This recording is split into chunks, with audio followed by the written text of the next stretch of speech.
আসসালামু আলাইকুম ভিউয়ার্স। আজকে হচ্ছে জালি কাবাব বানানো দেখাচ্ছি। তো জালি কাবাব এখন এই যে কিমার মধ্যে পুদিনা পাতা দেওয়া হলো, এখন ধনিয়া পাতা দেওয়া হবে। এখানে কিমা আছে আর ধনিয়া পাতা, এখন একদম কুচি করে কাটা, মিহি করে কাটা পেঁয়াজ কুচি, তারপরে দেওয়া হবে কাঁচামরিচ কুচি।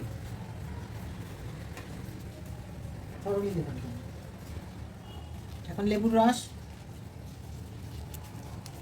হ্যাঁ, এখন এখানে হচ্ছে ব্রেড ক্র্যাম করা, মানে ব্রেডটা কিন্তু সেইভাবে ক্র্যাম না, এটা আর কি একদম ব্রেডটাকে, কাঁচা ব্রেডটাকে গ্রেড করে নেওয়া হচ্ছে। ফুলো ফুলো।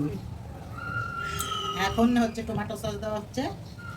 টমেটো সসটা এগুলো হচ্ছে কোয়ান্টিটির উপরে আপনারা দিবেন আর কি, বুঝে বুঝে কোয়ান্টিটি থাকবে দেওয়া হবে। পুরো মশলা একটুখানি লাল মরিচের গুঁড়ো, ছোট চামচের 1 চামচ, আর একটু দেওয়া হচ্ছে 2 চামচ।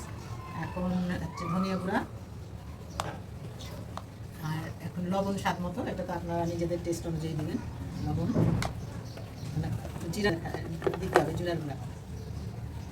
হ্যাঁ, এখন এই যে গরম মশলার গুঁড়া আর কি, জয়ফল জয়িত্রী এগুলো আর কি, গলা এলাচ, ছোটো এলাচ, দারচিনি, এগুলো সব এটা দেওয়া হবে। এটা হচ্ছে বেসন, বেসন দেওয়া হবে। মিক্সিং করতেছে রাফি। এখন হয়ে গেছে এটা। এখন একটা ডিম দিয়ে দিচ্ছি, শুধু একটা ডিম। তো আমি তো বলেই দিলাম যে আপনাদের কোয়ান্টিটি অনুযায়ী সব দিবেন। এখানে দেখেন এই যে আমার কোয়ান্টিটিটা, এখানে সম্ভবত হাফ কেজির মতো ইয়ে আছে, কিমা আছে। এখন জালি কাবাবগুলোকে শেপে আনা হচ্ছে।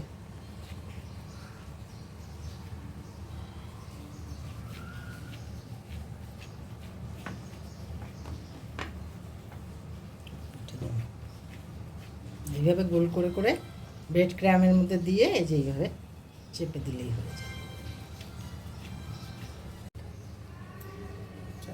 এখন কাবাবগুলো আমরা ভাজবো।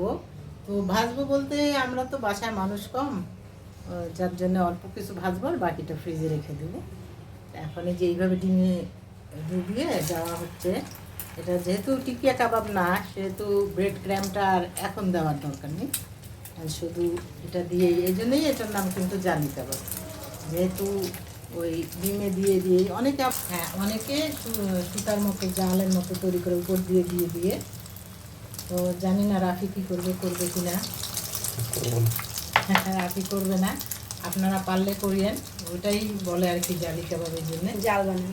হ্যাঁ, জালের মতন।